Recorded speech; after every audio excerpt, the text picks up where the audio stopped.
everyone, here we are continuing our chapter ecosystem and today's our first topic is food chain. Okay, food chain എന്ന് പറഞ്ഞാൽ എന്താ, ഫുഡിന് വേണ്ടി food, അതായത് പ്ലാന്റ്സിൽ നിന്നും ആ ഫുഡ് അല്ലെങ്കിൽ എനർജി ആരെത്തും, ഹെർബിവോഴ്സിലേക്ക് എത്തും, ഹെർബിവോറസ് എന്നത് കാർണിവോഴ്സ് ലൈക്ക് ദാറ്റ്. ഓക്കെ, അപ്പോൾ ഇതെന്ന് പറയുന്നത് ഒരു ചെയിൻ രൂപത്തിലാണ് എന്ത് ആ ഫുഡ് കൺസ്യൂം ചെയ്യുന്ന ഒരു ചെയിൻ രൂപത്തിലായിട്ട് മാറുക. അപ്പോൾ ഈ ഓരോ തലത്തിലുള്ള ഓർഗാനിസം അല്ലെ, ഇവിടെ നോക്കി പ്രൊഡ്യൂസേഴ്സ് ഉണ്ട്, കൺസ്യൂമേഴ്സ് ഉണ്ട്. അത് തന്നെ എങ്ങനെയാവാം, പ്രൈമറി കൺസ്യൂമർ ആവാം, സെക്കൻഡറി കൺസ്യൂമർ ആവാം, ടെർഷ്യറി കൺസ്യൂമർ ആവാം. അപ്പോൾ ഈ ഓരോ ട്രോപ്പിക് ലെവൽ എന്ന് പറയാം ഈ ഓർഗാനിസത്തിന്റെ ആ സ്പെസിഫിക് പ്ലേസ് ഉണ്ടല്ലോ. ഇപ്പൊ നോക്കി കോൺ എന്ന് പറയുന്നത്, ഈ നിങ്ങൾക്ക് ഈ ഡയഗ്രാം കാണാനുണ്ട് ഇവിടെ. ഇതിൽ കോൺ എന്ന് പറയുന്നത് എന്താ, ഒരു ട്രോപ്പിക് ലെവലാണ്. റാറ്റ് എന്ന് പറയുന്നത് അടുത്ത ട്രോപ്പിക് ലെവൽ, ഔൾ എന്ന് പറയുന്നത് അടുത്ത ട്രോപ്പിക് ലെവൽ അല്ലേ. അപ്പോൾ ഇവിടെ എത്ര ട്രോപ്പിക് ലെവൽ ഉണ്ട്? 3 ട്രോപ്പിക്കുള്ള ഓർഗാനിസം. ഇവിടെയാണെങ്കിൽ എത്ര എണ്ണം ഉണ്ട്? 4 എണ്ണം. ഇവിടെയാണെങ്കിൽ 5 എണ്ണം. അപ്പോൾ ഈ ട്രോപ്പിക് ലെവലിൽ ഏറ്റവും അവസാനം എത്തുന്ന ആൾക്കാർക്കായിരിക്കും ഏറ്റവും കുറവ് എന്ത് കിട്ടുക, എനർജി കിട്ടുക. കാരണം എന്താ, നമ്മൾ 10% ലോ പഠിച്ചതാണ്. ഒരു ഫുഡ് ചെയിനിൽ ഏറ്റവും ലോ ഹയസ്റ്റ് ലാസ്റ്റ് പൊസിഷനിൽ നിൽക്കുന്ന ആളുകൾക്കായിരിക്കും എന്ത്, ലെസ് എമൗണ്ടിലുള്ള എനർജി കിട്ടുക എന്ന് പറയുന്നത്. അപ്പോൾ ഫുഡ് ചെയിനിന്റെ നീളം കുറഞ്ഞതനുസരിച്ചിട്ട് അവിടെ എന്ത് കിട്ടും, എനർജി ലഭ്യമാക്കും. ഫുഡ് ചെയിനിന്റെ നീളം കൂടി പോകുമ്പോൾ എന്ത് സംഭവിക്കും, അവിടെ എന്ത് സംഭവിക്കും, അവിടെ എനർജി നീളം കൂടുമ്പോൾ എനർജിയുടെ അളവ് എമൗണ്ടും കുറയും. So the transfer of energy from one tropic level two the next tropic level in A linear arrangement അല്ലെ.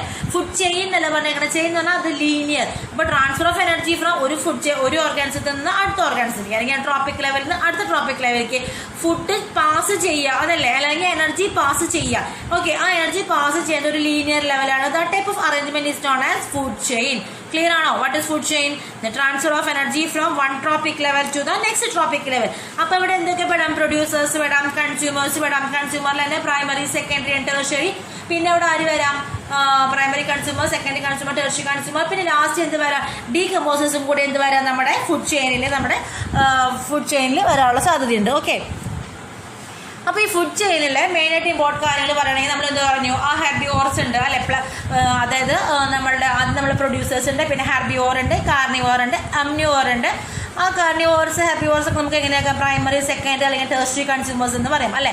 പ്രൊഡ്യൂസേഴ്സ്, കൺസ്യൂമേഴ്സ്, പിന്നെ എന്തായിരുന്നു, ഡീകമ്പോസേഴ്സ് അല്ലെ. അപ്പോൾ ഇതൊക്കെയാണ് നമ്മളുടെ ഫുഡ് ചെയിനിലെ ഓരോ ട്രോപ്പിക് ലെവലുകൾ എന്ന് പറയുന്നത്. ട്രോപ്പിക് ലെവൽ എന്ന് പറയുന്നത് ആ ഫുഡ് ചെയിനിൽ ഏറ്റവും ലാസ്റ്റ് വരുന്ന ആളാണ് ഡീകമ്പോസേഴ്സ് എന്ന് പറയുന്നത്. ഡീകമ്പോസേഴ്സ് ലാസ്റ്റ് വേണ്ടെന്ന് പറയുന്നത് സ്റ്റാൻഡിംഗ് ക്രോപ്പ്. സ്റ്റാൻഡിംഗ് ക്രോപ്പ് എന്ന് പറയുന്നത് the total mass of living material present at a particular time in each trophic level. ഇപ്പോൾ നമ്മുടെ പ്രൊഡ്യൂസേഴ്സിലെ അല്ലെങ്കിൽ കൺസ്യൂമേഴ്സിലെ ഒരു പർട്ടിക്കുലർ ടൈമിൽ ലഭ്യമായിട്ടുള്ള എന്തിൻ്റെ അളവാണ്, ലിവിംഗ് മെറ്റീരിയലിന്റെ അളവാണ് എന്ത് പറയുന്നത്, സ്റ്റാൻഡിംഗ് ക്രോപ്പ് എന്ന് പറയുന്നത്. ഓക്കെ, അത് മെഷർ ചെയ്യുന്നത് എങ്ങനെയായിരിക്കും, മാസാണ് അല്ലെ. അതല്ലെങ്കിൽ നമുക്ക് എന്ത് ചെയ്യാം, നമ്പർ വെച്ച് മെഷർ ചെയ്യാം. അതല്ലെങ്കിൽ ഡ്രൈ വെയിറ്റ് വെച്ച് നമുക്ക് എന്ത് ചെയ്യാം, അതിനെ മെഷർ ചെയ്യാനായിട്ട് സാധിക്കും. അപ്പോൾ സ്റ്റാൻഡിംഗ് ക്രോപ്പ് എന്ന് പറഞ്ഞാൽ എന്തായിരുന്നു, total mass of living material present at a particular time in each trophic level is called standing crop. It is measured in a mass. അത് നമുക്ക് മാസ് വെച്ചടക്കാം, അല്ലെങ്കിൽ നമ്പർ വെച്ചടക്കാം. അതിലേക്ക് നമുക്ക് എന്ത് വെച്ചെടുക്കാം, ആ ഒരു ഡ്രൈ വെയിറ്റ് വെച്ച് നമുക്ക് എന്ത് ചെയ്യാം, ട്രോപ്പിക് ലെവൽ അല്ലെങ്കിൽ ഫുഡ് ചെയിൻ നമുക്ക് എസ്റ്റിമേറ്റ് ചെയ്യാം. ക്ലിയർ ആണോ? അപ്പോൾ ഫുഡ് ചെയിൻ എന്ന് പറഞ്ഞാൽ ഡിഫറെൻ്റ് ആയിട്ടുള്ള ട്രോപ്പിക് ലെവൽസിനായിരിക്കും. ഹെർബിവോറ്, കാർണിവോറ്, ഓംനിവോറ്. അതിൽ തന്നെ പ്രൈമറി, ടെർഷ്യറി കൺസ്യൂമേഴ്സ്, ഡീകമ്പോസേഴ്സ്, പിന്നെ നമ്മൾ എന്താ പറഞ്ഞത്, standing crops. Okay, next we are discussing food web. Food web എന്ന് പറഞ്ഞാൽ എന്താ, നേരത്തെ നമ്മുടെ ഒരു ലീനിയർ അറേഞ്ച്മെന്റ് ആയിരുന്നു അല്ലെ. അതായത് ഒരു പ്ലാന്റ്, ആ പ്ലാന്റിന്റെ റാറ്റിന്റെ സ്നേക്ക്, അല്ലെങ്കിൽ ഒരു 4 ഓർഗാനിസം 5 ഓർഗാനിസം. ഇവിടെ എന്ത് സംഭവിക്കുന്ന നോക്കിയൊക്കെ, ഒരേ ഓർഗാനിസത്തെ തന്നെ ഒരുപാട് ഓർഗാനിസത്തിന് എന്ത് ചെയ്യാം, കൺസ്യൂം ചെയ്യാം. ഇപ്പോൾ ഗ്രാസ് ഹോപ്പർ എന്ന് പറഞ്ഞതിനെ അല്ലെ, ആ ഗ്രാസ് ഹോപ്പറിനെ എന്ത് കഴിക്കാം, ഫ്രോഗ് കഴിക്കാം അല്ലെ. ഇനി വേറെ എന്തെങ്കിലും ബേർഡ്സ് ഒന്നും എന്ത് ചെയ്യാം, ഗ്രാസ് ഹോപ്പറിനെ കഴിക്കാം. ഇനി ഫ്രോഗിനെ ഈറ്റ് ചെയ്യുന്ന ഈഗിൾ ഉണ്ടാവാം, അല്ലെങ്കിൽ ഫ്രോഗിനെ ഈറ്റ് ചെയ്യുന്ന എന്ത് ചെയ്യാം, ഒരു സ്നേക്ക് ഉണ്ടാവാം. അപ്പോൾ എന്താ, ഒരു ജീവികളെ തന്നെ ഒരുപാട് ജീവികൾ കഴിക്കാം. അപ്പോൾ ഇവിടെ എന്താ ശ്രദ്ധിക്കണേ, ഒരു ഫുഡ് ചെയിനാണ് അല്ലേ. ഫുഡ് ചെയിൻ എന്ന് പറയുന്നത് ലീനിയർ ആയിരുന്നു. പക്ഷെ ഫുഡ് വെബ് എന്ന് പറഞ്ഞാൽ എന്താ, ഒരുപാട് ഫുഡ് ചെയിനുകൾ കൂടിച്ചേർന്നതാണ് എന്ത് പറയുന്നത്, ഫുഡ് വെബ് എന്ന് പറയുന്നത്. ഒരുപാട് ഫുഡ് ചെയിനുകൾ കൂടിച്ചേർന്നവർ നമ്മൾ എന്ത് പറയും, ഫുഡ് വെബ് എന്ന് പറയും അല്ലെ. അപ്പോൾ അതെന്താണ്, Inter connection of food chains. ഒരുപാട് ഫുഡ് ചെയിൻ കൂടിച്ചേർന്നിട്ടുള്ള ഒരു ഇന്റർ കണക്ഷൻസ് ആണ് എന്ത് പറയുന്നത്, ഫുഡ് വെബ് എന്ന് പറയുന്നത്. അപ്പോൾ നമുക്ക് അവിടെ പ്രൊഡ്യൂസേഴ്സും കാർണിവേഴ്സും അതുപോലെ തന്നെ പലതരത്തിലുള്ള ട്രോപ്പിക് ലെവൽസ് അവിടെ കാണാവുന്നതാണ്. ഇപ്പോൾ പ്ലാന്റ് ആണെങ്കിൽ അതെന്തായി, പ്രൊഡ്യൂസേഴ്സ് ആയി അല്ലെ. അതൊരു ഫസ്റ്റ് ട്രോപ്പിക് ലെവലാണ്. അപ്പം നമ്മൾ എന്ത് പറയാം, പ്രൈമറി ട്രോപ്പിക് ലെവൽ എന്ന് പറയാം. പ്രൊഡ്യൂസേഴ്സ് എന്ന് പറഞ്ഞാൽ പ്രൈമറി ട്രോപ്പിക് ലെവലാണ്. പ്രൊഡ്യൂസേഴ്സിനെ കൺസ്യൂം ചെയ്യുന്ന ഹെർബിവോർ എന്ന് പറഞ്ഞാൽ എന്തായി, സെക്കൻഡറി ട്രോപ്പിക് ലെവൽ അല്ലെ. പിന്നെ അതിൽ നിന്നും പ്രൈമറി സെക്കൻഡറി കൺസ്യൂമർ എന്ന് പറഞ്ഞിട്ടുണ്ടെങ്കിൽ അപ്പൊ നമുക്ക് അതിനനുസരിച്ചിട്ട് എന്ത് ചെയ്യും മാറ്റങ്ങൾ വന്നുകൊണ്ടിരിക്കും. അപ്പൊ ഫുഡ് വെബ് എന്ന് പറഞ്ഞാൽ എന്താ, ഒന്നിലധികം ഫുഡ് ചെയിൻസ് അതല്ലെങ്കിൽ interconnected food chains are known as food web. Okay, each organism occupies a specific place in a food chain known as food. നമ്മൾ എന്താ പറഞ്ഞത്, ട്രോപ്പിക് ലെവൽ എന്ന് പറഞ്ഞു. അപ്പോൾ ആ ട്രോപ്പിക് ലെവലിന്റെ ഫസ്റ്റ് ട്രോപ്പിക് ലെവലിൽ പെടുന്ന ആരായിരിക്കും, നമ്മളുടെ പ്രൊഡ്യൂസേഴ്സ് ആയിരിക്കും. എന്ത്, അതിന്റെ ഫസ്റ്റ് ട്രോപ്പിക് ലെവലിൽ പെടുന്നുണ്ടായിരിക്കുക. പിന്നെ ആ ടേർഷ്യറി ലെവലിലേക്ക് എത്തുമ്പോഴേക്കായിരിക്കും എന്താ പറയുക, മാനും അല്ലെങ്കിൽ തന്നെ അങ്ങനെയുള്ള കോർണിവോറസ് എനിമൽസ് ഒക്കെ വരുന്നുണ്ടാവുക എവിടെയായിരിക്കും, ടേർഷ്യറി ലെവലിലേക്കാണ് ആര് വരിക, മാന് അതുപോലെ തന്നെ ഓർഗാനിസംസ് ഒക്കെ വരിക. ഇനി ഫുഡ് ചെയിൻ രണ്ട് തരത്തിലുണ്ട്, ഗ്രേസിംഗ് ഫുഡ് ചെയിനും ഉണ്ട്, അതുപോലെ തന്നെ ഡെട്രിവേഴ്സ് ഫുഡ് ചെയിനും ഉണ്ട്. ഓക്കെ, നമ്മൾ സ്റ്റാർട്ട് ചെയ്യുന്നത് പ്ലാന്റ് അതായിട്ടുള്ള ലിവിങ് ആയിട്ടുള്ള ഓർഗാനിസത്തിനാണ് നമ്മളൊരു ഫുഡ് ചെയിൻ സ്റ്റാർട്ട് ചെയ്യണമെങ്കിൽ അതാണ് എന്താ പറയുന്നത്, ഗ്രേസിംഗ് ഫുഡ് ചെയിൻ അതല്ലെങ്കിൽ GFC. Okay, what is grazing food chain? The food chain starts with living plants, that means green plants. That type of food chains are known as grazing food chain. Clear ആണോ? നമ്മൾ food chain start ചെയ്യുമ്പോൾ അത് grass hopper, frog, snake അങ്ങനെ ആലോചിക്കാം. അപ്പൊ എന്തായിരിക്കും അവിടെ start ചെയ്ത് അതിൽ നിന്നായിരുന്നു ഗ്രാസ് അല്ലേ, അപ്പൊ ലിവിങ് ഓർഗാനിസം ആയിരുന്നു. അതിൽ നിന്നാണ് സ്റ്റാർട്ട് ചെയ്യണമെങ്കിൽ ആ ഫുഡ് ചെയിനെ പറഞ്ഞ പേരാണ് എന്താണ്, ഗ്രേസിംഗ് ഫുഡ് ചെയിൻ എന്ന്. ഓക്കെ, അപ്പൊ രണ്ട് തരത്തിലെ ഫുഡ് ചെയിൻ ഉണ്ട്. ഏതൊക്കെ നമ്മൾ പറഞ്ഞേ, രണ്ട് തരത്തിലെ ഫുഡ് ചെയിൻ ഉണ്ട്. ഒന്ന് എന്തായിരുന്നു, ഗ്രേസിംഗ് ഫുഡ് ചെയിൻ ആണ്. അടുത്തെന്ന് പറയുന്നത് ഡെട്രിറ്റസ് ഫുഡ് ചെയിൻ.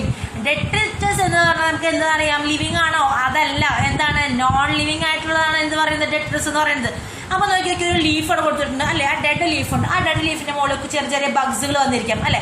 ആ ചെറിയ ചെറിയ ബഗ്സുകളെ ആര് ഭക്ഷിക്കാം, ഏതെങ്കിലും ഒരു ബേർഡ് ഭക്ഷിക്കാം അല്ലെ. അപ്പൊ എന്താ, ആ ഡെഡ് ലീവ്സ് ആണ് അവിടെ എന്ന് പറയുന്നത്.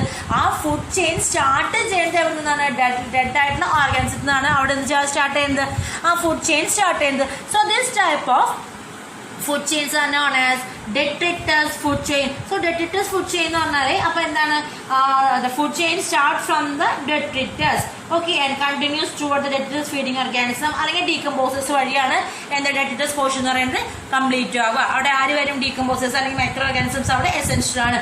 അത് detritus food chain കംപ്ലീറ്റ് ആണെങ്കിൽ അവിടെ ആര് വേണം, മൈക്രോ ഓർഗാനിസംസ് എസെൻഷ്യൽ ആണ്. ഓക്കെ, അടുത്ത നമ്മൾ പറയാൻ പോകുന്നത് എക്കോളജിക്കൽ പിരമിഡ്. നമുക്കറിയാം പിരമിഡിന്റെ ഷേപ്പ് എങ്ങനെയാ, നമുക്കറിയാം അല്ലെ, ഒരു ട്രയാങ്കിൾ ഷേപ്പ് ഉള്ളതല്ലേ എന്ത് പറയുന്നത്, പിരമിഡ് എന്ന് പറയുന്നത്. അപ്പോൾ ഇവിടെ എക്കോളജിക്കൽ പിരമിഡ് എന്ന് പറഞ്ഞാൽ എന്താ ഉദ്ദേശിക്കുന്നുണ്ടാവുക, അതൊരു ഗ്രാഫിക്കൽ റെപ്രസെന്റേഷൻ ആണ് അല്ലെ. നമ്മുടെ ഓരോ ഫുഡ് ചെയിനിലെയും അല്ലെങ്കിൽ ഫുഡ് വേവിലെയും ഓരോ ഓർഗാനിസമിലും എന്തുണ്ട്, ഇന്റർ റിലേഷൻഷിപ്പ് ഉണ്ട്. അല്ലെങ്കിൽ നമ്മുടെ എക്കോളജി എടുക്കുകയാണെങ്കിൽ ഒരുപാട് എന്തുണ്ട്, ഇന്റർ റിലേഷൻഷിപ്പ്, എനർജിയുടെ കാര്യത്തിൽ ഇന്റർ റിലേഷൻഷിപ്പ് ഉണ്ട്. അങ്ങനെ ആ ഇന്റർ റിലേഷൻഷിപ്പ് വെച്ചിട്ടുള്ള ഗ്രാഫിക്കൽ റെപ്രസെന്റേഷൻ ആണ് എന്ന് പറയുന്നത് എക്കോളജിക്കൽ പിരമിഡ് എന്ന് പറയുന്നത്. ആ ഗ്രാഫിക്കൽ റെപ്രസെന്റേഷൻ നമുക്ക് എവിടെയൊക്കെ നടത്താം, പിരമിഡ് ഓഫ് നമ്പർ വെച്ച് നമുക്ക് റെപ്രസെന്റേഷൻ നടത്താം, പിരമിഡ് ഓഫ് ബയോമാസ് വെച്ച് റെപ്രസെന്റേഷൻ പോസിബിൾ ആണ്, അതുപോലെ തന്നെ പിരമിഡ് ഓഫ് എനർജി വെച്ചിട്ട് എന്താണ് ഒരു റെപ്രസെന്റേഷൻ പോസിബിൾ ആണ്. അപ്പൊ എന്താണ് എക്കോളജിക്കൽ പിരമിഡ് എന്ന് പറഞ്ഞാൽ എന്താ, the arrangement of organism in a graphical representation on the basis of number, biomass and energy. Okay, that type of graphical representation is known as ecological pyramid. നമ്മൾ ഈ ecological pyramid വരയ്ക്കുമ്പോൾ അതിന്റെ ബേസിൽ എപ്പോഴും വരേണ്ടത് ആരാണ്, പ്രൊഡ്യൂസേഴ്സ് ആണ് അതിന്റെ ബേസിൽ വരേണ്ടത് അല്ലെ. അതിന്റെ മേലേക്ക് പോകുന്നവരും നമ്മൾ പിരമിഡ് ട്രയാങ്കിൾ ഷേപ്പിലെന്ന് പറഞ്ഞു അല്ലെ, അപ്പൊ അതിന്റെ ബേസ് ആയിരിക്കും ഒരുപാടുണ്ടാവുക. അപ്പൊ ബേസിൽ എപ്പോഴും ആര് വരും, പ്രൊഡ്യൂസേഴ്സ് വരണം. മേലേക്ക് പോകുന്നവരാണ് ഡിഫറെന്റ് ട്രോപ്പിക് ലെവൽസ് വരുന്നത്. അങ്ങനെ ഏറ്റവും മേലെ ട്രോപ്പിക് ലെവലിൽ അതായത് ടെർഷ്യറി കൺസ്യൂമേഴ്സ് ആയിരിക്കും എവിടെ വരിക, ആ ടോപ്പ് പോർഷനിൽ ഉണ്ടായിരിക്കുക. Clear test. പിരമിഡ് ഓഫ് നമ്മൾ പറഞ്ഞു എക്കോളജിക്കൽ പിരമിഡ് എന്ന് പറഞ്ഞു അല്ലെ, അത് എത്ര തരത്തിലുണ്ട്, 3 തരത്തിലുണ്ട്. പിരമിഡ് ഓഫ് നമ്പർ ഉണ്ട്, പിരമിഡ് ഓഫ് എനർജി ഉണ്ട്, പിരമിഡ് ഓഫ് ബയോമാസ് ഉണ്ട് പറഞ്ഞു അല്ലെ. അപ്പോൾ ഈ പിരമിഡ് ഓഫ് നമ്പർ എന്ന് പറയുന്നത് അപ്പറേറ്റ് ആവും, അതുപോലെ തന്നെ ഇൻവേർട്ടർ ആവും. ഞാൻ നിങ്ങൾക്ക് ഫിഗർ കാണിച്ചു തരാം. പിരമിഡ് ഓഫ് നമ്പർ എന്ന് പറയുന്നത് അപ്പറേറ്റീവ് ആവാം, അതുപോലെ തന്നെ എന്തും ആവാം, ഇൻവേർട്ടർ ആവാം. പക്ഷേ പിരമിഡ് ഓഫ് എനർജി എന്ന് പറയുന്നത് എപ്പോഴും എങ്ങനെയായിരിക്കും, അപ്പറേറ്റ് മാത്രമായിരിക്കും എന്തെന്ന് പറയുന്നത് പിരമിഡ് ഓഫ് എനർജി എന്ന് പറയുന്നത്. ഇനി പിരമിഡ് ഓഫ് ബയോമാസ് എങ്ങനെ തന്നെയാണ്, അപ്പറേറ്റീവ് ആവാം, അതുപോലെ തന്നെ എന്തും ആവാം, ഇൻവേർട്ടഡും ആവാം. പിരമിഡ് ഓഫ് നമ്പേഴ്സ് എന്ന് പറയുന്നത് both upright and inverted. Pyramid of energy പറയുന്നത് എപ്പോഴായിരിക്കും, ഓൾവേസ് അപ്പറേറ്റ്, എപ്പോഴും എങ്ങനെയാവാം, ആ അപ്പറേറ്റ് പോർഷനിൽ മാത്രം. പിരമിഡ് ഓഫ് എനർജി ബയോമാസ് എന്ന് പറയുന്നത് എങ്ങനെയായിരിക്കും, അത് അപ്പറേറ്റീവ് ആവാം, അതുപോലെ തന്നെ എന്തുകൂടി ആവാം, ഇൻവേർട്ടഡും കൂടെ ആവാം. എന്താ പറഞ്ഞത്, നമ്മളുടെ എനർജിയുടെ എനർജിയുടെ പിരമിഡ് മാത്രമേ എപ്പോഴും എങ്ങനെയായിരിക്കും എന്ന് പറഞ്ഞു. അത് എനർജിയുടെ പിരമിഡ് അപ്പറേറ്റ് ആയിരിക്കും അല്ലെ. നമ്പറിന്റെയും അതുപോലെ തന്നെ ബയോമാസിന്റെ പിരമിഡ് എങ്ങനെയായിരിക്കും, സംടൈംസ് ഗെറ്റിംഗ് ഇൻവേർട്ടഡ്. അങ്ങനെ ഇൻവേർട്ടർ ആവുന്നത് എപ്പോഴാണ്? ഇപ്പൊ നമ്മൾ ട്രീ എന്ന് പറഞ്ഞ വലിയൊരു ബിഗ് ട്രീ നമ്മൾ എടുത്തു വെക്കുക, കൺസിഡർ ചെയ്ത് വെക്കുക അല്ലെ. അപ്പൊ അത് ഒറ്റ എണ്ണലുള്ളൂ. ആ പിരമിഡ് നോക്കുമ്പോൾ നമുക്ക് എന്തായിരിക്കും, അത് ഇൻവേർട്ടഡ് പിരമിഡാണ് കിട്ടുക ആ ട്രീയിൽ നമ്മൾ കൺസിഡർ ചെയ്യുമ്പോൾ. അപ്പൊ എന്താ, ആ ട്രീയിനെ ഒറ്റ ട്രീ അല്ലെ, ആ ട്രീയുടെ മേലെ എന്തുണ്ടായിരിക്കും, ഒരുപാട് എന്തുണ്ടായിരിക്കും, മൈക്രോ ഓർഗാനിസം ഉണ്ടായിരിക്കും, ബേർഡ്സ് ഉണ്ടായിരിക്കും. ഓക്കെ, അപ്പൊ അതൊക്കെ എന്താണ് ആ ട്രീയിൽ ഉണ്ടാവും. അപ്പൊ അത് വെച്ച് നമ്മൾ ട്രീയുടെ ബയോമാസ് കണക്കാക്കുമ്പോൾ ആ ട്രീ എന്ന് പറയുന്നത് എന്തായിരിക്കും, ലെസ് ആയിരിക്കും. അപ്പൊ നമുക്ക് കിട്ടുന്ന പിരമിഡ് എന്ന് പറയുന്നത് എങ്ങനെയായിരിക്കും, നമുക്ക് കിട്ടുന്ന പിരമിഡ് എന്ന് പറയുന്നത് ഇൻവേർട്ടഡ് പിരമിഡ് ആയിരിക്കും. പേരാണോ ഇൻവേർട്ടഡ് പിരമിഡ്? നമുക്ക് ഈ ഒരു പിക്ചർ കൊടുത്തേക്കുന്നതാണ് അപ്രൈറ്റ് പിരമിഡ്. നമുക്കിത് വെച്ചിട്ട് പ്രൊഡ്യൂസേഴ്സ് ആണ് ഏറ്റവും കൂടുതലെന്നും, പിന്നെ ഹെർബിവോർ ആണ്, പിന്നെ പ്രൈമറി കാർണിവേഴ്സ് ആണെന്നും, ഏറ്റവും ടോപ്പ് ലെവലുള്ളത് ടോപ്പ് കാർണിവോർ അല്ലെ. നമുക്ക് കൃത്യമായി കണക്കാക്കാൻ പറ്റും, മനസ്സിലാക്കാൻ പറ്റും. പിന്നെ നമുക്ക് എത്ര എനർജിയാണ് ഓരോ ലെവലിലേക്കും ട്രാൻസ്മിറ്റ് ചെയ്യണമെന്ന് നമുക്ക് എന്ത് ചെയ്യാൻ പറ്റും, മനസ്സിലാക്കാനായിട്ട് സാധിക്കും. അപ്പൊ എന്താ ഇതിന്റെ മെറിറ്റ് ആണ് എന്താ, ഒരു ഇക്കോസിസ്റ്റത്തിൽ ഏതൊക്കെ ഓർഗാനിസംസ് ഉണ്ടെന്നും അതുപോലെ തന്നെ ആ ഓർഗാനിസത്തിന്റെ എനർജി ട്രാൻസ്മിഷൻ എങ്ങനെയാണ്, അതല്ലെങ്കിൽ ബയോമാസ് ട്രാൻസ്മിഷൻ എങ്ങനെയാണെന്നൊക്കെ നമുക്ക് ക്ലിയർ ആയിട്ട് ഐഡന്റിഫൈ ചെയ്യാനായിട്ട് നമുക്ക് എന്ത് പറ്റും, ഈ എക്കോളജിക്കൽ പിരമിഡ് വെച്ച് നമുക്ക് സാധ്യമാണ്. ക്ലിയർ? ഇത് നോക്കിയൊക്കെ, ഇതൊരു ഇൻവേർട്ടഡ് പിരമിഡാണ്. ഇതൊരു ഓഷ്യൻ്റെ ആണ് കേട്ടോ. അപ്പോൾ ഓഷ്യനിലെ പ്രൊഡ്യൂസേഴ്സ് എന്ന് പറയുന്നത് കുറവ് അല്ലേ. അതിനെ കൺസ്യൂം ചെയ്യുന്ന ഹെർബിവോറസിനേക്കാളും കാർണിവോറുകളുടെ എമൗണ്ട് അവിടെ എന്താണ്, കൂടുതലാണ്. ഓക്കെ, അപ്പോൾ ഇതെന്ന് പറയുന്നത് എന്താണ്, അക്വാട്ടിക് എക്കോസിസ്റ്റത്തിലെ ഒരു പിരമിഡാണ്. ഇത് എന്തൊരു എക്സാമ്പിളാണ്, ഇൻവേർട്ടഡ് ആയിട്ടുള്ള പിരമിഡിന് എക്സാമ്പിളാണ് എന്ത്, അക്വാട്ടിക് എക്കോസിസ്റ്റം എന്ന് പറയുന്നത്. Aquatic ecosystem is an example for inverted pyramid. Okay, so before going to the next question, I am asking to you, what are the demerits of ecological pyramid? ഇപ്പോൾ നമുക്ക് എന്ത് പറഞ്ഞു, നമ്മൾ ഇങ്ങനെ എക്കോളജിക്കൽ പിരമിഡിന്റെ ബെനിഫിറ്റ്സ് ഒക്കെ പറഞ്ഞു അല്ലെ. നമ്മൾ ഈ പിരമിഡ് കൺസിഡർ ചെയ്തപ്പോൾ ഫുഡ് വെബ് കൺസിഡർ ചെയ്തോ? ഇല്ല. നമ്മൾ എന്ത് മാത്രം കൺസിഡർ ചെയ്തുള്ളൂ, ഫുഡ് ചെയിൻ മാത്രം അല്ലേ. പക്ഷെ ഫുഡ് വെബ് ഇല്ലേ, ആ ഫുഡ് വെബിന് നമ്മൾ ഇത് ചെയ്തില്ല, പ്ലേസ് ചെയ്തില്ല. മാത്രമല്ല നമ്മൾ സാപ്രോഫൈറ്റ്സിന് എവിടെയാണ് നമ്മൾ ലെവൽ കൊടുത്ത് എവിടെയും അറേഞ്ച് ചെയ്തോ? ഇല്ല. അപ്പോൾ ഇത് രണ്ടുമാണ് എന്ത്, നമ്മളുടെ എക്കോളജിക്കൽ പിരമിഡിന്റെ ഡ്രോബാക്സ് എന്ന് പറയുന്നത് എന്താണ്, അവിടെ കറക്റ്റായിട്ട് സാപ്രോഫൈറ്റ്സിനെ അറേഞ്ച് ചെയ്തില്ല. മാത്രമല്ല പിന്നെ എന്ത് സംഭവിച്ചു, അവിടെ പിന്നെ എന്ത് സംഭവിച്ചത്, നമ്മളുടെ എന്താ പറയുക, സാക്രിഫൈസ് അറേഞ്ച് ചെയ്തില്ല. മാത്രമല്ല ഫുഡ് വെബിനും കറക്റ്റായിട്ട് എന്ത് ചെയ്യാൻ പറ്റില്ല, പ്ലേസ് ചെയ്യാനായിട്ട് കഴിഞ്ഞില്ല. We are discussing ecological succession. നമുക്കൊരു എക്കോസിസ്റ്റം ഒരു സ്റ്റേബിൾ ആണെന്ന് പറയാൻ പറ്റുമോ? എക്കോസിസ്റ്റത്തിൽ ഒരു ചേഞ്ചും ഉണ്ടാവില്ല, അത് വളരെ സ്റ്റാറ്റിക് ആണെന്ന് പറയാൻ പറ്റുമോ? അല്ല. നമുക്ക് എന്ത് ചെയ്യാം, എക്കോസിസ്റ്റം എപ്പോൾ വേണമെങ്കിലും എന്ത് ചെയ്യാം, ചേഞ്ച് ആവാം. ഓക്കെ, അതിനൊരു പിക്ചർ അവിടെ കൊടുത്തിട്ടുണ്ട്. നോക്കി, ഒരു ഡ്രൈ ആയിട്ടുള്ള ഒരു റോക്സ്, അവിടെ ചിലപ്പോൾ എന്ത് വരാം, അവിടെ റെയിനൊക്കെ വന്ന് അവിടെ എന്ത് സംഭവിക്കാം, ലിച്ചൻസ് പായൽ വളരാൻ തുടങ്ങും അല്ലെ. അവിടെ നിന്ന് എന്ത് വളരാൻ തുടങ്ങാം, ആനുവൽ ആയിട്ടുള്ള വീഡ്സ്, പിന്നെ എന്താവാം, പേർണിയൽ ആയിട്ടുള്ള വീഡ്സും അതുപോലെ തന്നെ ഗ്രാസസ് ഒക്കെ ഫോം ചെയ്യാം, പിന്നെ ഷ്രബ്സ് ഫോം ചെയ്യാം, പിന്നെ എന്താണ് വലിയ കുറച്ചുകൂടി വലിയ പ്ലാന്റ് ആവാം. അങ്ങനെ എന്തുമായിട്ട് മാറാം, ഒരു ഫോറസ്റ്റ് ആയിട്ട് മാറാം. തിരിച്ചും ഒരു ഫോറസ്റ്റ് എന്തായിട്ട് മാറാം, ഒരു ഡ്രൈ ലാൻഡ് ആയിട്ട് മാറാം. അപ്പോൾ ഒറ്റ എക്കോസിസ്റ്റം എന്ന് പറയുന്നത് എന്താണ്, സ്റ്റേബിൾ അല്ല, അവിടെ എന്ത് വന്നുകൊണ്ടിരിക്കുന്നത്, ചേഞ്ച് വന്നുകൊണ്ടിരിക്കുന്നുണ്ട്. ഓക്കെ, അങ്ങനെ ചേഞ്ച് ഉണ്ടാവുക. The changes in community structure and composition over A period until a relatively stable community occupies the area is called ecological succession, and these changes are parallel with the changes seen in physical environment. അപ്പോൾ ഒരു ecological succession എന്ന് പറഞ്ഞാൽ എന്താ, ഒരു dry ആയിട്ടുള്ള area എന്തായിട്ട് മാറാം, ഒരു പുതിയ കമ്മ്യൂണിറ്റി വന്നിട്ട് ഒരു പുതിയ ഓർഗാനിസമായിട്ട് മാറുക. ഓക്കെ, അപ്പോൾ അതെന്താണ് എക്കോളജിക്കൽ സക്സഷൻ എന്ന് പറയുന്നത്.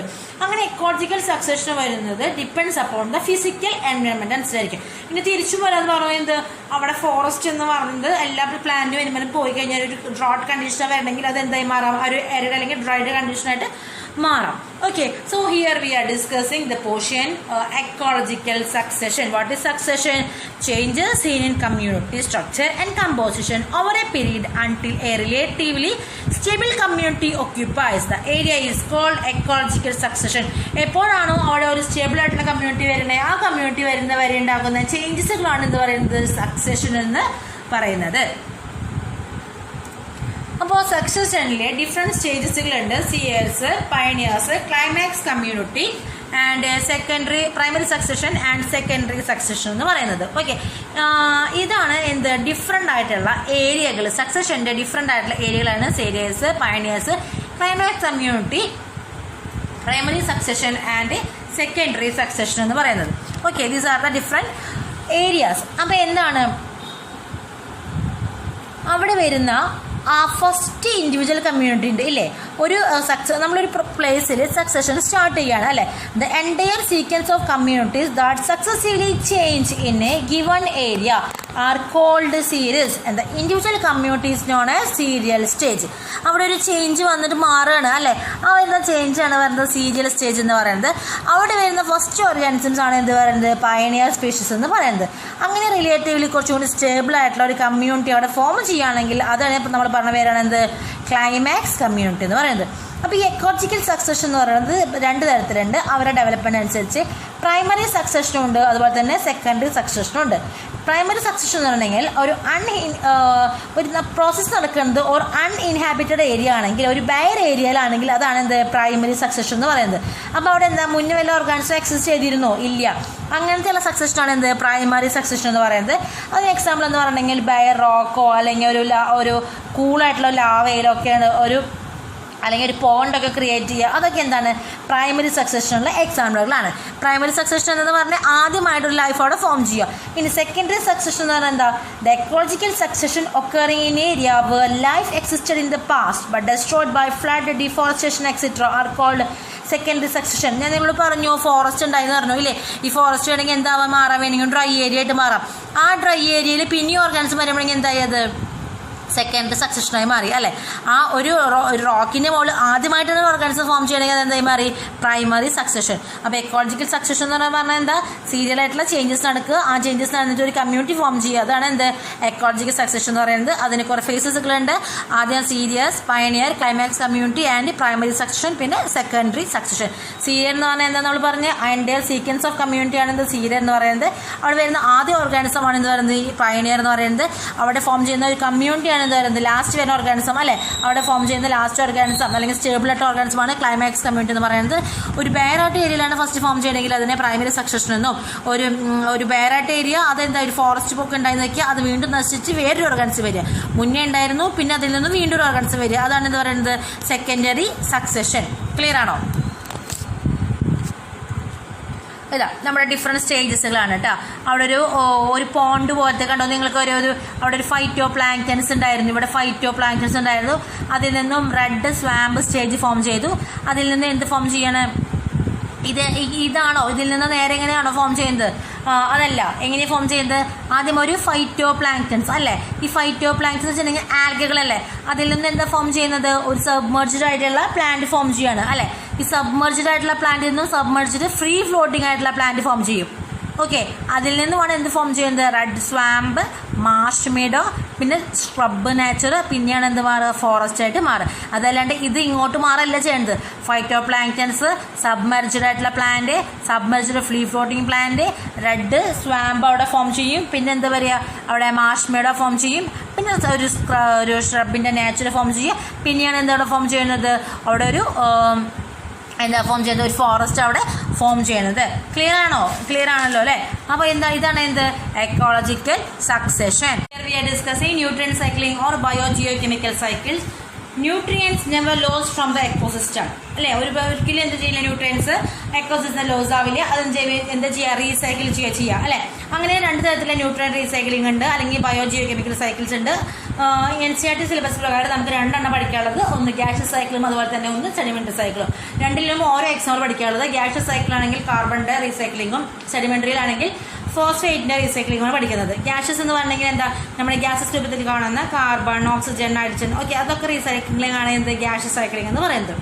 സൾഫർ, ഫോസ്ഫേറ്റൊക്കെയാണ് എന്ത് സെഡിമെന്ററി സൈക്ലിങ്ങിന് ഉദാഹരണം എന്ന് പറയുന്നത്. ഓക്കെ, അപ്പോൾ കാർബൺ സൈക്ലിങ്ങിൽ എന്താ ഉണ്ടാവുക നോക്കി നമ്മുടെ എയറിൽ നിന്ന് കാർബൺ ഡൈ ഓക്സൈഡ് ഉണ്ട്. ആ കാർബൺ ഡൈ ഓക്സൈഡിനെ ആര് സ്വീകരിക്കും? പ്ലാന്റ് സ്വീകരിക്കും അല്ലേ. ആ പ്ലാന്റ് റെസ്പയർ ചെയ്യുമ്പോൾ കുറച്ച് എമൗണ്ട് പുറത്തേക്ക് വരുന്നുണ്ട്. അതിൽ നിന്നും ആ പ്ലാന്റിനെ ബ്രീത്ത് ചെയ്യുന്ന അല്ലെങ്കിൽ പ്ലാന്റിനെ ഭക്ഷിക്കുന്ന ഓർഗാനിസംസ് ഉണ്ട്. അത് അവർ ബ്രീത്ത് ചെയ്യുമ്പോൾ അതിൽ നിന്ന് കാർബൺ ഡൈ ഓക്സൈഡ് പുറത്തേക്ക് വരും. പിന്നെ എന്ത് സംഭവിക്കുക കേട്ടോ, അവരുടെ ഡീക്കേക്ക് വരുമ്പോൾ തിരിച്ച് കാർബൺ ഡൈ ഓക്സൈഡ് പുറത്തേക്ക് വരാം. പിന്നെ എന്താ ഈ പ്ലാന്റ് തന്നെ ഡെത്ത് ആകുമ്പോൾ അല്ലെങ്കിൽ ഡീക്കേ ആകുമ്പോൾ കാർബൺ ഡൈ ഓക്സൈഡ് പുറത്തേക്ക് വരുന്നു. പിന്നെ നമ്മളുടെ ഇൻഡസ്ട്രീസിൽ നിന്ന് പുറത്തേക്ക് വരാം കാർബൺ ഡൈ ഓക്സൈഡ്. പിന്നെ ഓഷ്യൻസ് കുറച്ച് കാർബൺ ഡൈ ഓക്സൈഡിനെ അപ്ടേക്ക് ചെയ്യാം അവരുടെ ഫോട്ടോസിന്തസിസ് പ്രോസസ്സിന് വേണ്ടിയിട്ട്. അപ്പോൾ എന്ത് ചെയ്യണം, ഈ പുറത്തേക്ക് വരുന്ന കാർബൺ ഡൈ ഓക്സൈഡ് വീണ്ടും എന്ത് ചെയ്യാൻ നമ്മുടെ പ്ലാന്റ്സ് കൺസ്യൂം ചെയ്യുക. അപ്പോൾ ഇതൊരു കണ്ടിന്യൂസ് ആയിട്ടുള്ള സൈക്ലിംഗ് ആണ്. ദാറ്റ് ഈസ് ന്യൂട്രിയൻ സൈക്ലിംഗ് അതല്ലവ biogeochemical cycle. Next example phosphorus cycle എന്ന് പറയുന്നത്. ഫോസ്ഫറസ് സൈക്കിൾ എന്ന് പറഞ്ഞിട്ടുണ്ടെങ്കിൽ നമ്മുടെ സെഡിമെന്ററി ആണ് എന്ത് ഫോസ്ഫറസ് എന്ന് പറഞ്ഞു. Phosphorus is A മാജർ constant of biological membrane, nucleic acids. അതുപോലെ തന്നെ ആ എനർജി ട്രാൻസ്ഫർ സിസ്റ്റത്തിലൊക്കെ മെയിൻ ആയിട്ടുള്ള പോയിന്റ് ആണ് ആര് ഫോസ്ഫറസ് എന്ന് പറയുന്നത്. നമ്മുടെ ഷെല്ല്, ബോണ്, ടീത്ത് അതിലൊക്കെ എന്തുണ്ട് ഫോസ്ഫറസ് അത്യാവശ്യമാണ് അല്ലെ. അപ്പോൾ ഈ ഫോസ്ഫറസിന്റെ നാച്ചുറൽ റിസർവോയർ എന്ന് പറയുന്നത് നമ്മുടെ ഫോസ്ഫറസ് ആയിട്ടുള്ള റോക്കുകളാണ്. ഓക്കെ, ഈ ഫോസ്ഫറസ് റോക്കുകളിൽ ഫോസ്ഫറസ് കാണുന്നത് ഫോസ്ഫേറ്റ് രൂപത്തിലാണ് കാണുക. അപ്പോൾ വെതറിങ് നടക്കുക, ആ റോക്കിന്റെ ഒക്കെ വെതറിങ് നടക്കുമ്പോഴൊക്കെ എന്ത് വരുന്നുണ്ട്, ആ ഫോസ്ഫേറ്റ് മിനറൽസ് സോയിലേക്ക് എത്തിച്ചേരുന്നുണ്ട്. ആ സോയിൽ നിന്നും ആര് അബ്സോർവ് ചെയ്യും, പ്ലാന്റ് അബ്സോർവ് ചെയ്യും. ആ പ്ലാന്റിൽ നിന്നും ആ അനിമൽ ബോഡിയിലേക്ക് എത്തും. അങ്ങനെ അത് അനിമൽ ബോഡി അല്ലെങ്കിൽ പ്ലാന്റ് ബോഡി വീണ്ടും ഡെത്ത് ആൻഡ് ഡീക്കേ ചെയ്യുമ്പോൾ അത് തിരിച്ചെടുക്കുന്ന എത്തുന്നതിനാണ് സോയിലേക്ക് തന്നെ എത്തിച്ചേരാണ് ചെയ്യുന്നത്. ഓക്കെ, അപ്പോൾ തിരിച്ച് ഇതിന് എന്താ സംഭവിക്കുന്നത് വെച്ചിട്ടുണ്ടെങ്കിൽ എന്താ, അത് എവിടുന്ന് സ്റ്റാർട്ട് ചെയ്യണം തിരിച്ച് അവിടെ എത്തിച്ചേരുന്നത്. ഫോസ്ഫറസ് എവിടെ സൂക്ഷിച്ച് വെച്ചിട്ടുണ്ടായിരിക്കുക, ഫോസ്ഫേറ്റ് റോക്സുകളിൽ ഏത് രൂപത്തിലെ ഫോസ്ഫേറ്റ് രൂപത്തിലെ അവിടെ നിന്ന് അതിന്റെ വെതറിങ്ങും അതുപോലെ തന്നെ മിനറലൈസേഷൻ നടക്കുമ്പോൾ അത് എന്ത് രൂപത്തിലേക്ക് മാറും, അത് തിരിച്ചും എന്ത് മാറും, ഫോസ്ഫേറ്റ് ആയി മാറും. ആ ഫോസ്ഫേറ്റിനെ പ്ലാന്റ് സ്വീകരിക്കും. അങ്ങനെ പ്ലാന്റ് ബോഡിയിൽ നിന്ന് അനിമൽ ബോഡിക്ക് എത്തിച്ചേരുക. ഓക്കെ, തിരിച്ചും അത് എങ്ങനെ ഫോമിലേക്ക് എത്തുക, വീണ്ടും അത് ഫോസ്ഫേറ്റ് രൂപത്തിലേക്ക് തന്നെ സോയിൽ വന്ന് എന്ത് ചെയ്യാം, അടിഞ്ഞ് കൂടാം. Okay, this is about phosphorus cycle. ഈ ഡയഗ്രാം ഒന്ന് ക്ലോസ്ലി നോക്കി നോക്കും, നിങ്ങൾക്ക് ഡയഗ്രാം മനസ്സിലാവുന്നുണ്ടോന്ന്. അനിമലിന്റെ മാനുവർ അതുപോലെ തന്നെ ബയോസോളിഡ്സ് ഒക്കെ വരുമ്പോൾ ഓർഗാനിക് മെറ്റീരിയൽ ഉണ്ടാവാം. അതിന് പ്ലാന്റ് റെസിഡ്യൂസിൽ നിന്നും ഓർഗാനിക് ആ പ്ലാന്റ് റെസിഡ്യൂസിലെ പ്ലാന്റ് മെറ്റീരിയൽ അതിൽ നിന്ന് എന്ത് വരാം, ഓർഗാനിക് ഫോസ്ഫേറ്റ് വരാം. പിന്നെ അറ്റ്മോസ്ഫിയറിക്കിന്റെ ഡെപ്പോസിഷൻ അവിടെ അതിൽ നിന്ന് ഫോസ്ഫേറ്റ് ഫോം ചെയ്യുന്നുണ്ട്. അതുപോലെ തന്നെ മിനറൽ ഫെർട്ടിലൈസേഴ്സിൽ നിന്നും ഫോസ്ഫേറ്റ് എത്തിച്ചേരുന്നുണ്ട്. ഓക്കെ, ഇനി നമ്മുടെ എക്കോസിസ്റ്റം നമുക്ക് ചെയ്യുന്ന സർവീസസ് എന്തൊക്കെയാണ്, purification of air and water, prevent droughts and floods, cycling of nutrients, formation of fertile soil, support wildlife, biodiversity. Next our chapter is biodiversity. Okay, pollination, impart aesthetic, cultural and spiritual values. അപ്പോൾ നമുക്ക് ecosystem ഇല്ലെങ്കിൽ നമുക്ക് life possible ആണോ, അല്ല. Air water purify ചെയ്യാൻ, drought floods ഒക്കെ prevent ചെയ്യാൻ, ന്യൂട്രിയൻസിനെ റീസൈക്കിൾ ചെയ്യാൻ, ഫെർട്ടൈൽ ആയിട്ടുള്ള സോയിൽ ഉണ്ടാക്കാൻ, വൈൽഡ് ലൈഫിനെ സപ്പോർട്ട് ചെയ്യാൻ, ബയോഡൈവേഴ്സിറ്റി മെയിൻറ്റെയിൻ ചെയ്യാൻ, പോളിനേഷന് വേണ്ടിയിട്ട് അല്ലേ. പിന്നെ മാത്രമല്ല ഒരു എസ്തെറ്റിക് കൾച്ചർ, ഒരു സ്പിരിച്വൽ ആയിട്ടുള്ള വാല്യൂസ് ഒക്കെ നമ്മൾ പ്രൊവൈഡ് ചെയ്യാൻ അല്ലെങ്കിൽ കൊണ്ടുവരാനൊക്കെ നമ്മൾ എക്കോസിസ്റ്റം അത്യാവശ്യമാണ്. So these are the functions of the ecosystem. So here I am winding my portion. Thank U.